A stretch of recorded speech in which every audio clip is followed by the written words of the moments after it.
Hello, everybody. Welcome to Pharmaceutical Soccer here on this new day, this new era of pharmaceutical soccer. I'm excited to be here.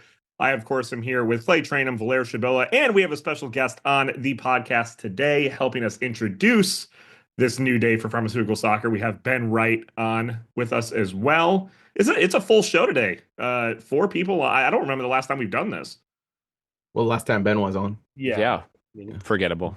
it's been like a month.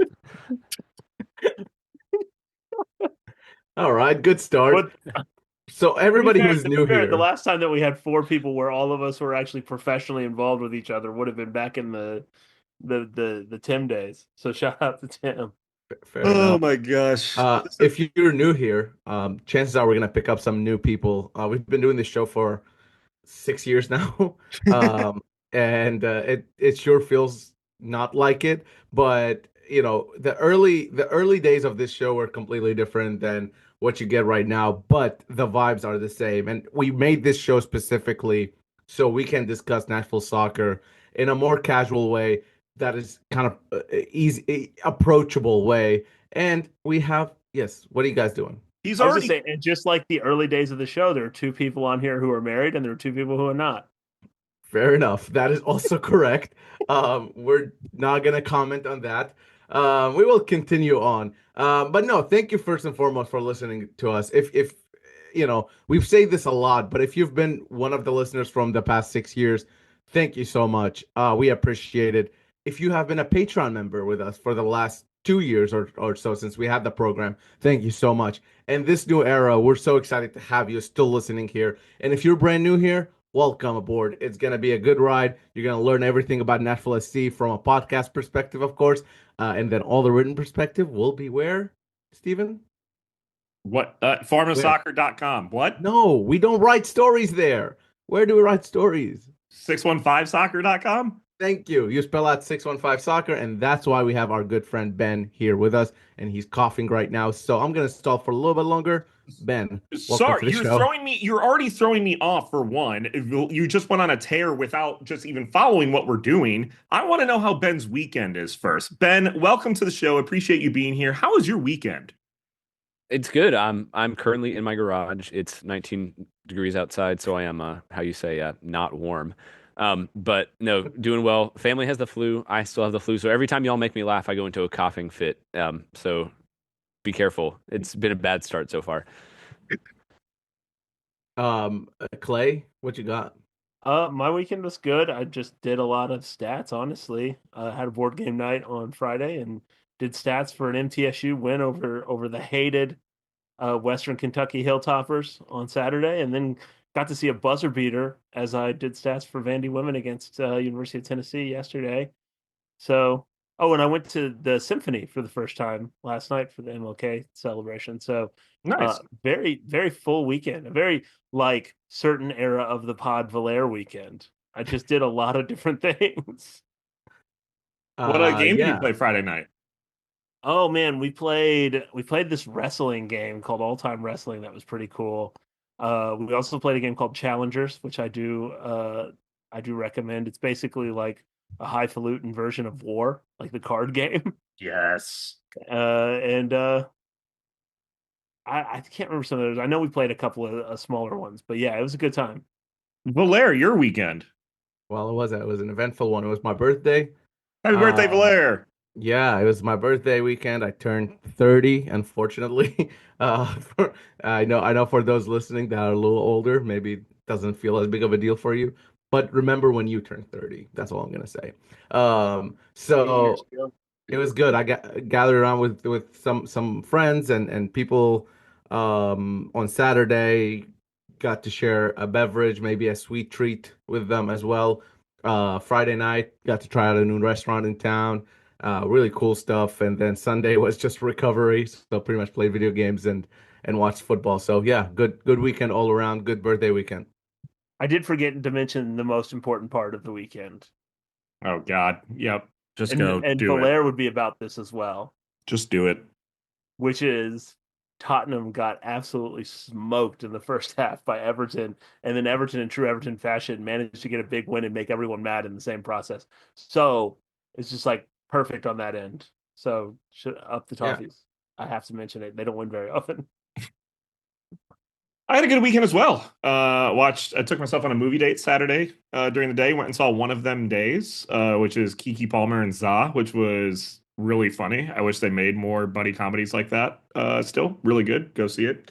Other than that, again, I've been a nerd just playing Marvel Rivals, and of course, doing all the fun stuff when it comes to 615 Soccer.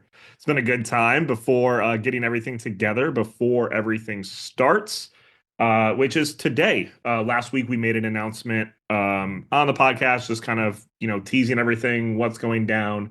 We let our Patreon members know Thursday, kind of the announcement and everything going on. But we've been working on this for a little bit. We wanted to get everything released and ready to go before the season started for a new spot for just Nashville soccer news. And, Valera's been working with Ben a ton at Broadway Sports Media and a couple things there. But we knew what we could do together pretty much. So I don't know, Valera and Ben, you guys kind of just want to start just kind of talking about how the communications came about between the two of you of trying to start something new and, how that kind of worked out. Yeah, I mean, I can start.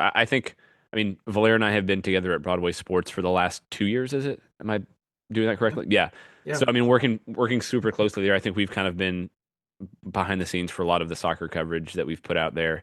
But I think over the past couple months have started to realize that we've loved working with Broadway, first of all. But I also think there's something to be said for having a site specifically for soccer and a place where you can come specifically for soccer coverage. And then obviously Valera being part of Pharma Soccer, it felt like a natural fit to see if we could try to join forces and make it not just a written site, but a place where you could get written content and the podcast side of things all in one place. And we just felt like starting a new kind of joint forces type soccer specific site would allow us to improve our coverage and do more, but also, like I mentioned, just kind of joining forces. I think we have not just more manpower, but we have people who have been covering this team for a long time and know the team and know the market really, really well. And it just seemed like a really natural fit and a way to kind of evolve and take a step forward in our coverage of Nashville soccer. Yeah, and just to add to that, the Pharma Soccer portion of it, that's not going to change. You're still going to get your podcast however you get it right now. The simple change here is that for our Patreon members, we're obviously very thankful for everything you did, because without you, this new website really wouldn't have happened. It's the support that you've showed us the potential of what we could build together for Nashville soccer, or for this coverage to live. So while our Patreon will no longer continue starting in February, your same dollars can be so beneficial to what we're doing with 615 Soccer, where you will get your Patreon perks, but you will also get so many more perks and so many more amazing things that we're offering there. And this is just the beginning, guys. I don't want this to sound like a selling pitch or anything like that, but truly, if you're listening to this podcast, you already care enough about Nashville SC to subscribe to 615 Soccer. And that's really the bottom line here. Once we saw the potential of what this means and what this kid could mean, with your support, with your actual money, and I'm gonna be very blunt here, money is very hard to come by when it comes to covering soccer in America, especially on a local level. And that's why when you see a team like Nashville SC being around the city for 5 years and still struggling to find writers and still struggling to find people covering the team outside the team itself, this is how we come about. We're truly community funded, truly reader supported, or not just reader, listener supported as well. And that's what we're building here. And I'm so excited to just see today. We're recording on a Monday, and just to see the reception so far has been incredible. I thought it was going to be good. This is beyond anything I expected. So I'm really, really excited to share this moment with everybody listening and with everybody here recording with us as well. Yeah, just one quick note. Just in terms of the support, I think we've all been blown away. We launched this a little over 4 hours ago. We had kind of internally set a goal for how many subscribers we wanted to have before the season started in about a month, and we've already doubled that in the first 4+ hours. So yeah, just totally blown away by everybody who's already signed up. And yeah, we're really excited. I think this is going to be a really special project. And the thing to keep in mind too is, like, what we've noticed, and part of the reason, we have this show is that the people who cover sports in Nashville haven't gone out of their way to learn a whole lot about soccer or to learn more about it. So these are genuinely the people that are involved in this company are people who care about the sport, care about the league. A lot of people may care about the sport, but may not care enough to like know much more about how like a roster works in MLS, things like that. And it's a trend that we see across the country, right? Like a lot of uh, the best soccer coverage of MLS is brought to you by independent or reader supported outlets. I mean, that was the big downfall of SB Nation. Like everyone mourned the loss of these sites a year or so ago. And Nashville wasn't around really long enough to have one. And so it's been sort of a bunch of pieces kind of spread out over the city that were covering the team, and truthfully, Pharma Soccer's been involved with basically anybody who's covered it at some point in time, and so this is a way of trying to unify and bring some people together and give an opportunity for readers to support something, and not just support it and like keep it running, but support it and make sure that people are uh, getting something in return for the work that they do. And I think that that's the grand hope that we have long term, is that all of those hours spent on practice pitches or after a maybe not the most exciting game at Geodis Park will lead to people being able to like, get their own cup of coffee. Like we say, like it's worth a cup of coffee, like actually buy a cup of coffee with it, things like that, or get out and travel and follow NSC when they go on the road for matches. I mean, that's the big like, pie in the sky sort of thing to keep in mind, is that we can create the largest, like most expansive soccer coverage in the country if you guys want that. So if folks want to be a part of this and join this community, we're very excited about what we can do possibly with it going forward.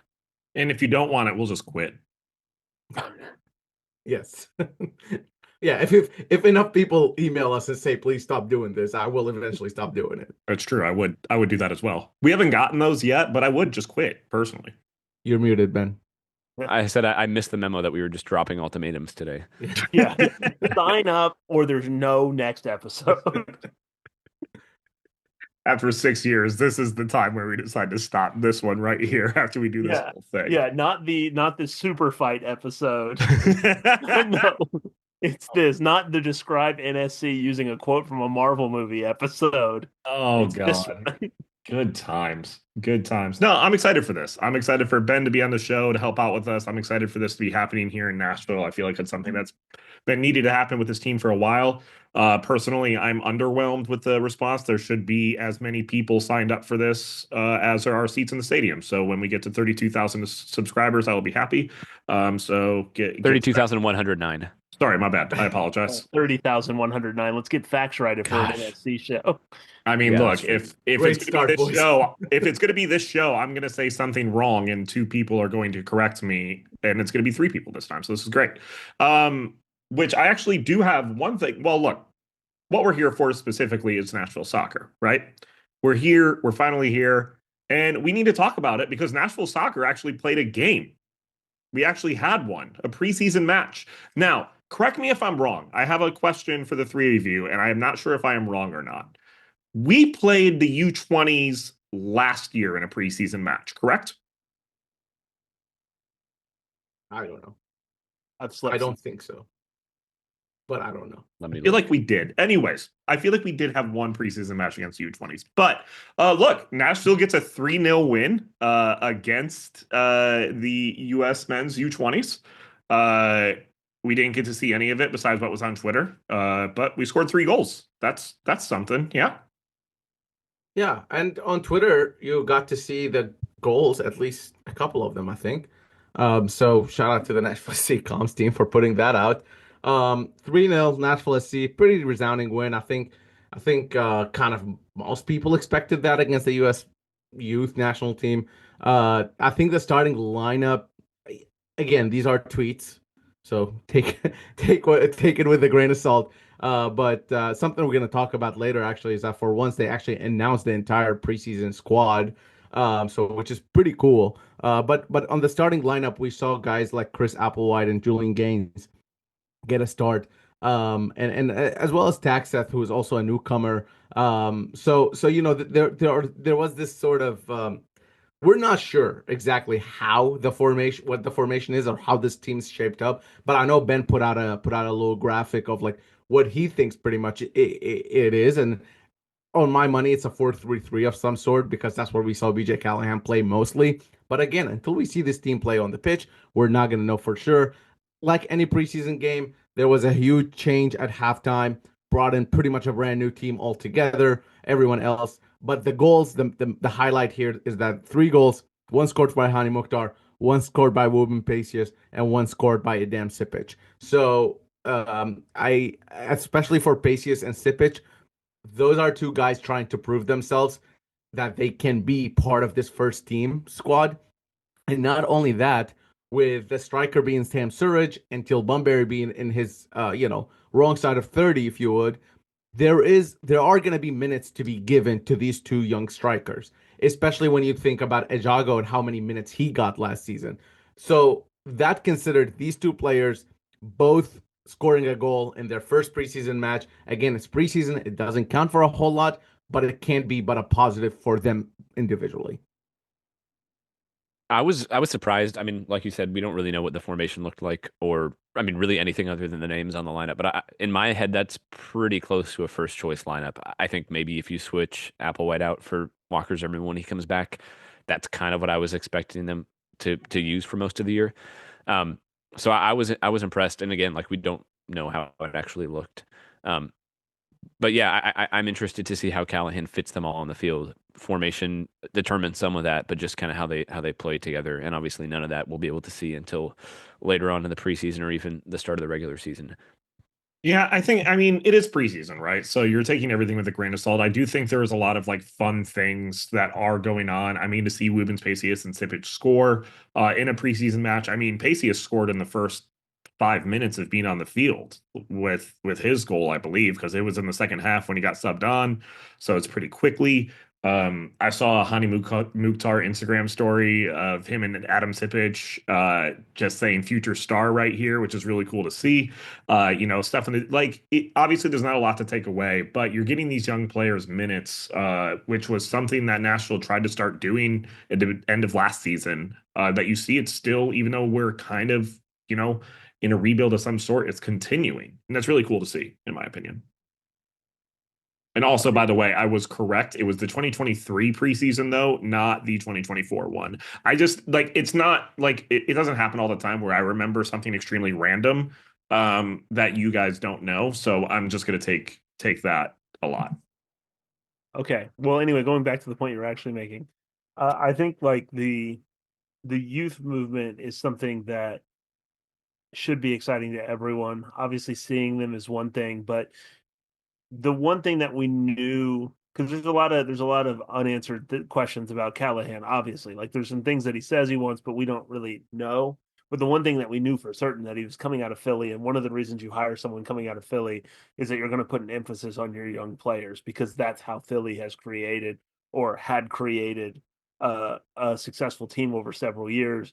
And so I think like it's one of those things where it kind of just sits there and it sits there and sits there. And then after you get 1 or 2 through, suddenly you start seeing them pop up more often because the other side of the youth players is that they can actually get better quite quickly. Like you might see one who's a slow burner who might take 3 or 4 years to get into the squad. You also might see someone who just pops up and is off to the races. And we've seen that happen around MLS as well. And I'm not putting that on any of these players right now. I'm just saying like that's something that can come about fairly quickly with some young players. Suddenly you might have 2 or 3 guys 3 years into having an academy who might start pushing for spots, certainly in Huntsville, but maybe even possibly in Nashville down the road. One thing to tag on there too. We've seen in past preseasons young players come in and play, but it was always kind of like cool. That's fun. No expectations to see them actually play in the regular season. And I mean, I'm not here to bash Gary Smith because I think he did a lot of things really well, but he was not great at playing or developing young players.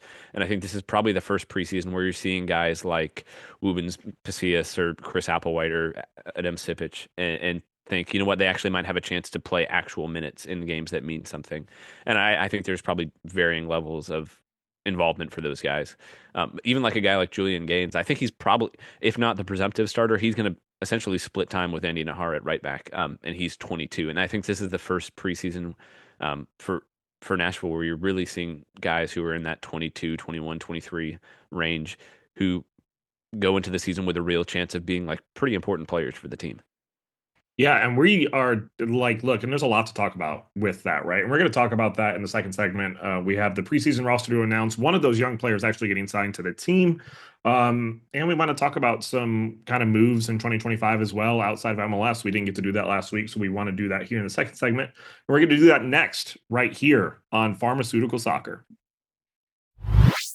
And we are back right here on Pharmaceutical Soccer at PharmaSoccer, of course, on our Twitter, Facebook, and Instagram, and also now on 615soccer.com. Be sure to check that out. A bunch of free resources there, free stuff to check out. But also, if you're looking to subscribe to it, would love to have you be a part of the 615 Soccer Mafia. It's a good time. Hang out there. Would love to have you a part of it. Look, there wasn't a big week of signings that did happen this week. Fine, I'm actually happy about that. I kind of needed a break. It's been we normally don't have this much action in the month of January or just late December, so it's been kind of nice to have a break to actually put the 615 Soccer stuff together. But there were a few things that happened. We did have preseason rosters that started because the team started playing preseason. Chris Applewhite signing. But let's start with those preseason rosters. First of all, it is so nice to not have trialist on the sheets anymore. Or do we miss the trialist? What do we think? I mean, Trialist was a faithful servant to the club for years. I mean, I'm surprised that you just disrespected him like that. That's normally what that's so the upside of trialist, and this is gonna roll in some Pharma Soccer lore here, is the amount of hours, the time spent trying to ID people that were spotted at the practice ground, training ground, and sometimes they just end up a new staff member and not actually a player at all. These are many hours in the old Pharma Soccer studio in Franklin, Tennessee, were spent on a guy who ended up just being like an equipment manager. Yeah. So that is the upside. But shout out to all the trialists of old, even those that ended up on the team, like Vinny Vermeer. We should mention, shout out Vinny Vermeer. Wow, what a name. We should mention that the preseason squad came out, and it's pretty much who you would expect, obviously, in terms of the players who have signed for Nashville SC, including the latest signing, which was Andy Nahar, the worst kept secret in MLS. but yeah, Andy Nahar signing for NSC was reported by anyone but Nashville SC. And like anyone with an account cheek on of this putting out the roster without him, though, like the cheek of putting out the roster and then the next day announcing him, like I think that was a personal affront to Valaire. I had that draft for so long, just ready to go. But the what we're talking about here is that in the past they would usually do a trialist, of course, but now we know who those trialists are. So Bryce Banu, who was drafted by NSC in the 2024 Super Draft, and Kevin Carmichael, also drafted in that same draft, and Wyatt Meyer, also drafted in that same draft. All three of those players are with the team in the preseason right now, as well as three other players. Maximus, is it Eck? Is that how you say it? Yeah. Maximus Eck, who was with Huntsville last season, got cut. There's a chance he'll be back with Huntsville or Nashville. JT Harms and Eric Lotta. Both of those last two are goalkeepers with Nashville SC currently in preseason. I wouldn't be surprised if they signed at least one of those two, and Maximum Eck. And then for the Super Draft guys, it's kind of hit or miss, really. Sometimes you'll see them signed and sent on loan somewhere. Now that Nashville has Huntsville, that's that's something for them to look forward to. But a lot of times, unfortunately, these Super Draft picks don't get picked up by the team that drafted them. So still really early to see, but at least they have an opportunity to showcase what they have. Yeah, I'm really interested to see especially the two defenders, Meyer and Carmichael, that they drafted last year. I mean, Nashville has been pretty adamant that they're not drafting players for Huntsville. So, like, if they don't think they have any first team potential, they're not going to bother. So, I would imagine that this getting them in training camp is kind of a chance to see if they think there's a chance that they could contribute at the MLS level. And then maybe at that point you sign them, you loan them out to Huntsville for a year or two. But if they're signed, it's going to be because Nashville thinks that there's a chance that they could contribute at that level. Um, you mentioned Maximus Ek. I'm really interested to see him. He was really, really good for Huntsville for the few games that he played, and then he tore his ACL. So he was one of the guys that I thought in the first. I think he played like 6 games or something, that he might have first team potential. So I was really surprised to see. I think his option was declined, or they're not super clear with those roster moves. But I was really surprised to see him not brought back. Now in retrospect, maybe it's because they thought he had potential to even contribute for Nashville. So I think he's another one that they're probably kind of assessing at this point. But yeah, I think he's another young attacker with potential to maybe make it at the next level. Yeah, absolutely. And one of those young guys, he wasn't drafted specifically, but he was actually signed to the team. I think it's kind of of vital importance that he was. Ben said it in the first segment, where it's pretty much close to a starting lineup with Chris Applewhite, our newly signed academy player, in the mix there. There was some talks about him being pretty good and one of the most ready players for the team. So it's great that Nashville signed him. Clay, do you know my thoughts? I was waiting on you to jump on it. Well, no, I mean, it's sorry, I just assumed that one of the reporters was going to take that. I mean, that goes back to the point that we were talking about of like trying to the reason why they're not going to sign someone that they're not going to sign someone specifically for Huntsville is because they envision Huntsville as a this spot between the academy and the first team. And so they would prefer playing academy kids in Huntsville to bring up to the first team over signing a 22 or 21-year-old draft pick and thereby blocking a route to the first team through Huntsville. And so Applewhite is kind of a proof of concept. I mean, there are other players that are in the middle of this process, which is kind of going back to the point I was making earlier about uh, like it could happen fairly quickly where you get one or two through and then suddenly you look up and there's 5 or 6 that have come through the academy in that amount of time. And so it's kind of related to that. I think Applewhite is somebody that is gotten a lot of high praise over the last year or so. It was only a matter of time when he was signed officially with NSC, so it wasn't particularly surprising that it happened. I am excited to see him, but to be honest with you, I've not seen him play. So like I can't really speak to a lot of what he provides other than saying like they're a heck of a lot worse groups of center backs to learn from on how to bleed yourself into playing in MLS than the group that Nashville has had up there, not only this year but last year as well. Yeah, I'm really excited about Applewhite. He played the most minutes of any center back for Huntsville last year. I mean, including like the senior guys. And it's important to note that he turned 17 pretty late in the season. So I mean, he's a 16-year-old playing against adults in a professional league for most of the year, and I thought he stood out. I mean, he's a solid defender, but he's really, really good with the ball at his feet, and I think he's a much better distributor than you're probably used to seeing from center backs. So I'm really excited to see that. And look, Nashville, I mean, they're obviously going to temper expectations publicly for these guys, but like I've heard some people say that he's the most MLS ready of their homegrown players, and that they're not going to rush him, but they also wouldn't be surprised if he is like in the first team picture pushing for some level of minutes like this season. He's going to be available for minutes this year. He's not going to be one of those homegrown players who's loaned off, who's not on the senior roster, but he's going to be like with the first team and ready to play. So I mean, obviously he's a 17-year-old kid, temper expectations, like be patient with his development, but I think he has the highest ceiling that you've seen yet from any Nashville Academy player. And I think there's probably a reason that Nashville had to fight pretty hard against other MLS academies to get him in the door. I do find it interesting, and I think that this is also just a market difference in maybe strategy. is the first couple of homegrown signings that Nashville SC made. Obviously, you understand making a big deal out of it. It's for the first one, but it really felt like they were out there shouting like, "This is our first homegrown person." Like when people who follow the league understand kind of how it works, that these players are probably a couple years away at best, and not every homegrown signing works out. Whereas Applewhite, everyone kind of knew he was coming through, and it is a big deal, but it wasn't necessarily made out into the big deal that previous homegrown signings were made into. And I think that points to uh I think that points to overall strategy, and that we're going to be expecting to see more players come through.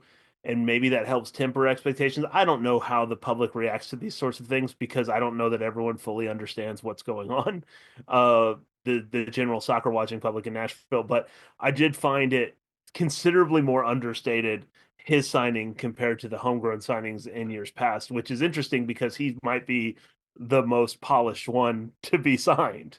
And I think that's an important piece to kind of talk about, because it's now becoming somewhat normal for Nashville SC to do this. Not it's something that we've asked for on this show, but also so many people have asked for, because that's such a cool thing to have a player playing in Nashville SC Academy and end up being on the first team. That is a cool thing. That is something that America, in general, the United States of America, is still getting used to, and Nashville is definitely getting used to. I do want to say, for Applewhite specifically, he comes from an athletic family. So his dad played college football. His sister currently plays college soccer.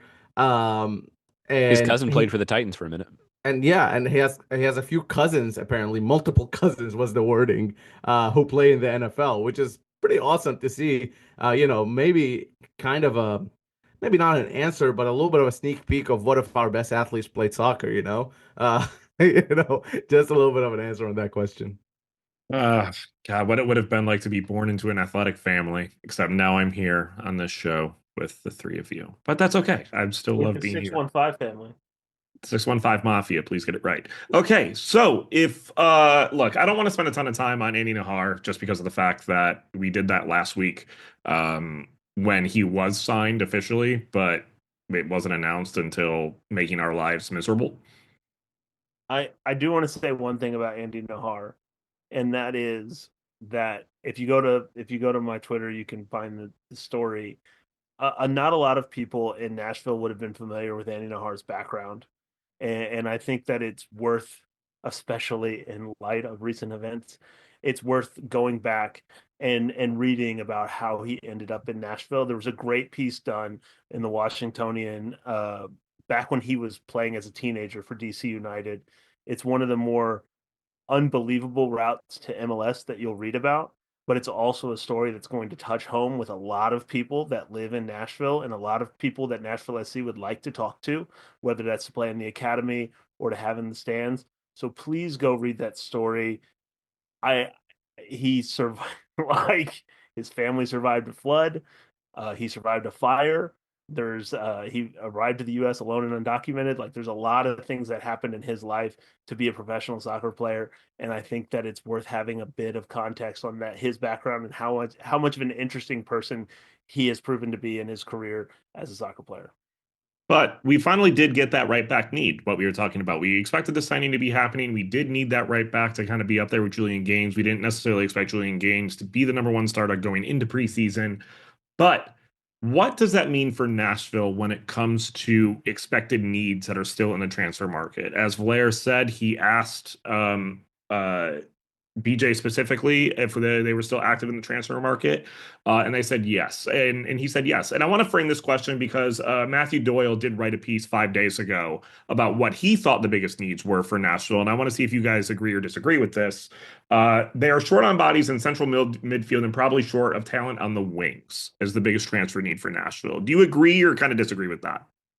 Just really quick, I want to say I think they're pretty high on Julian Gaines, and I would not be surprised if he takes. I mean, I think he and Nahar are going to split time, but I mean, I've heard from some people they would love to have like a Julian Gaines at left back and right back. So I think he's going to be significantly more involved than people may think. Very nice. I love that. Absolutely love that. So what do you guys think? What do you think is the biggest need then for Nashville kind of going into the rest of this offseason? Is there a big need, or do they just need to get this team together? So first, I kind of agree with with Matt's assessment there in terms of the central midfield because what you have in midfield is a bunch of unknown, I feel like, to me. The only sort of returning midfielder is Patrick Yazbek, and if you ask BJ, he'll tell you Hani Mukhtar is also a returning midfielder. But if we're talking about defensive midfield or that box to box, I highly doubt we'll see Hani in that sort of a role. Maybe he'd be like an 8.5, which is like almost a 10, right? I can totally see Hani playing that role. I don't see Hani Mukhtar playing at box to box midfielder. So if we just take the box to box midfielders, a bunch of newcomers, Patrick Yazbak is the most senior out of them, and he only played a few months for Nashville SC. So it's a lot of change, a lot of movement. And when you have something like that, unknown, when you have a lot of unknown, you're not really sure what's going to come out of him. So I think the more you increase the bodies in midfield, the more you have options in midfield, the more you are able to figure something out and figure what works with what. The other thing we can't obviously just forget about is injuries, right? So I know when you look at it, oh, it's two positions for four players or five players. That's kind of what's out there. That if you look at all the teams making the playoffs or all the teams in that upper echelon of MLS, they all have one, two, three guys for that same role because that's how soccer works. And you can't, whether it's international duty or injuries or suspensions, whatever it may be, you're gonna have to have more than just your, if you're playing FIFA, just your starter and backup. And what I was going to say kind of goes along with the injury side of things. Nashville's only one significant injury from having a very serious problem with its forward line. And I don't know that. I mean, we've said that before, and I think that that problem still exists. So that's the one signing that I would like to see. I do think that there's some people that they're interested in. Obviously, we've already talked about Woobens, but like Sam Surge misses 2 months of the season. Are you looking at Teal Bunbury for a huge chunk of time up top? I mean, like, what are you thinking about up top? I mean, there are some ways of kind of finagling something without a true center forward, but I mean, I'm really concerned if they don't get at least one more forward in that can do at least a replacement level job. Because I mean, we were joking about Walker Zimmerman being a center forward at times last year, and that might be a situation that they find themselves in if they're late in the game, start hunting a goal. Yeah, I'm not as concerned about midfield. I mean, okay, I have concerns about midfield. I mean, Gaston Brugman, I think he's really good. But he's been in MLS for 3 seasons. I think he played 2,100 minutes once, and the rest is like in the 1,300 range. So I mean, even last year you saw him kind of struggle with injuries.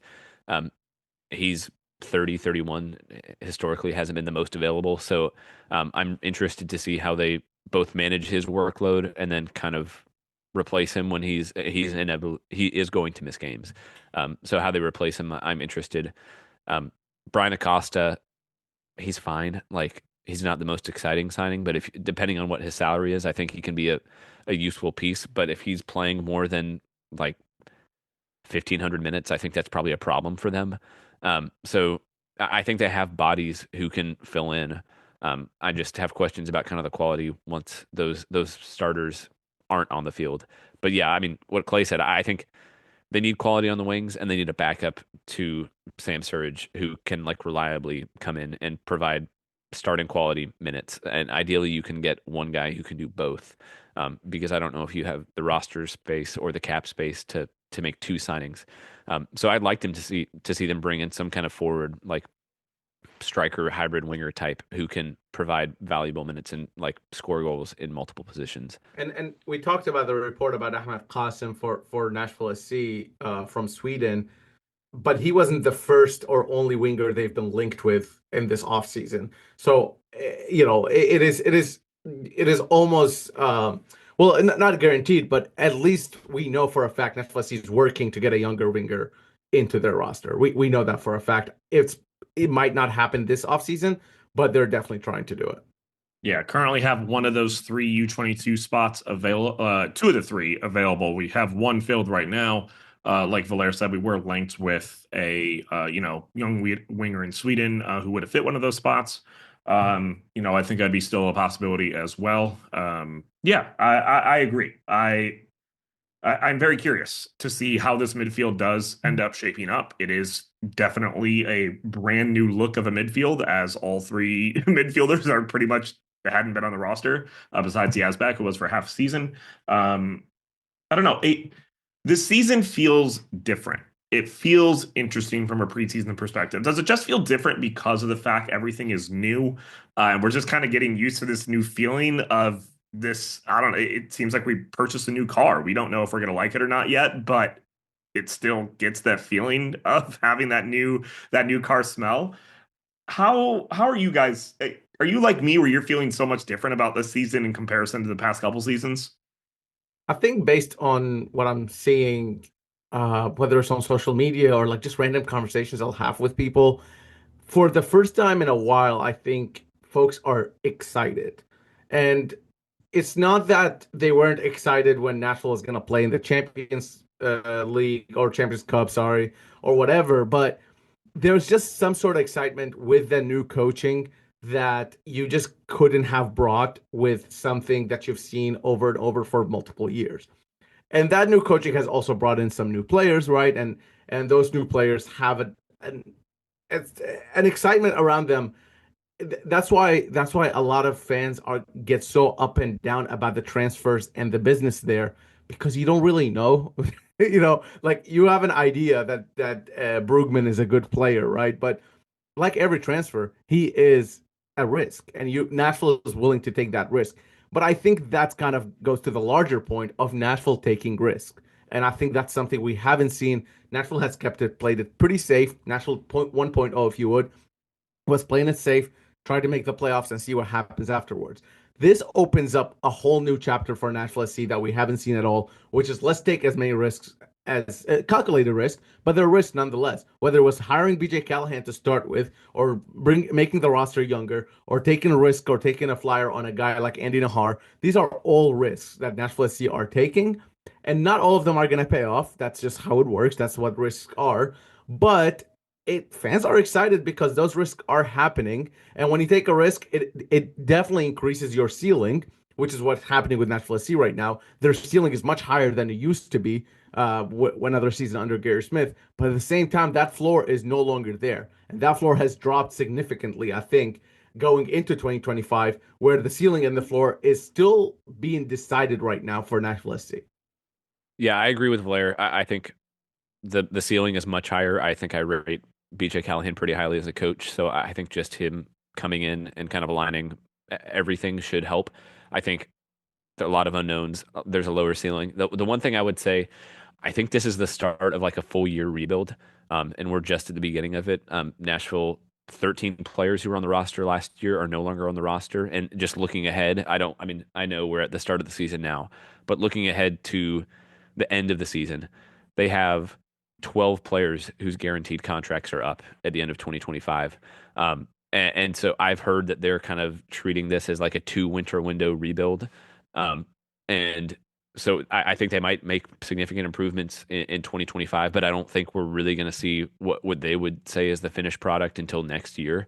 And so I think they'll be better, and I think they're going to be competing for stuff this year. But I also think this is all building towards 2026, and when they can put together like kind of a full BJ Callahan roster and really kind of rebuild the roster and kind of get out from some of the bad choices that they've made over the past few years, because I think that takes time to do, and I don't think it's going to be an instant fix, but I do think it's going to be an improvement.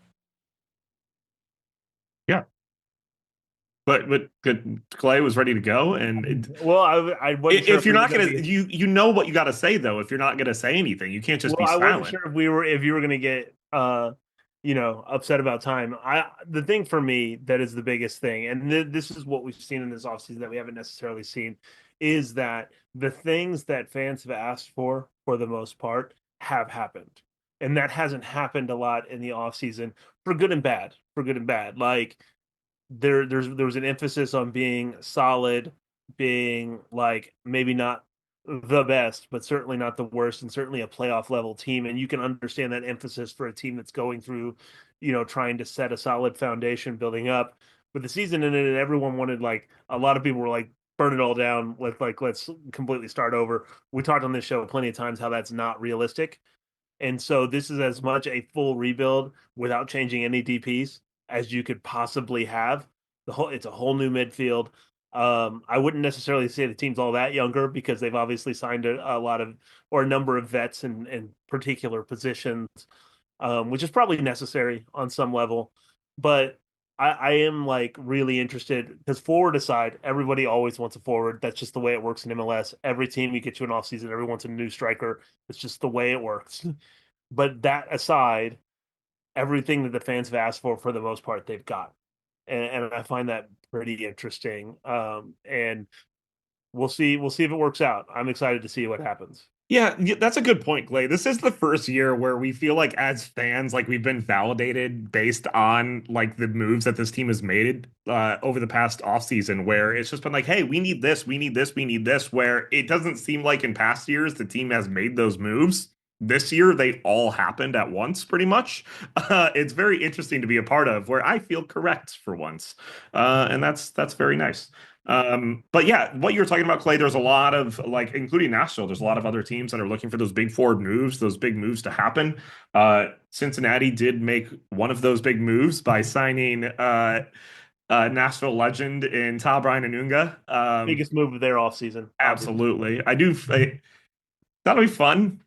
Maybe. Lucha Acosta replacement. Ta Brian Anunga. Look, they signed the right player to do that. But we did want to kind of just highlight some of the other MLS moves as well that are kind of going through and happening to see where kind of Nashville fits in to the just MLS signings themselves. Looks like the biggest rumor was Neymar to Chicago Fire. That is not happening. It looks like he's going back on loan to Santos. Miguel Almiron back to Atlanta looks like is happening. If you look at the reports that have happened in the time that we've been recording, it does look like Miggy is coming back to Atlanta. Wilfred Zaha to Charlotte is insane. And I think he's going to be super fun in the league. Those are probably like the three biggest ones. There's some other ones as well, but no, Steven, you can't just take all of the moves. This was supposed to be spread across everybody. We were going to choose a couple moves, each one of us talk about it, maybe offer some fun anecdotes. You can't just list all the players. I didn't. They're still just look, go ahead. No, stop it. Okay. I want to talk about Wilfred Zaha to Charlotte. Then do that. You can do that. Spend your time to do that. No, I think the biggest sort of thing this offseason has proven is that MLS is a real player in the market, in the world market for soccer, for soccer, and it looks like the moves that are outbounds, the players leaving MLS are as big of a sign of that as the players coming into MLS.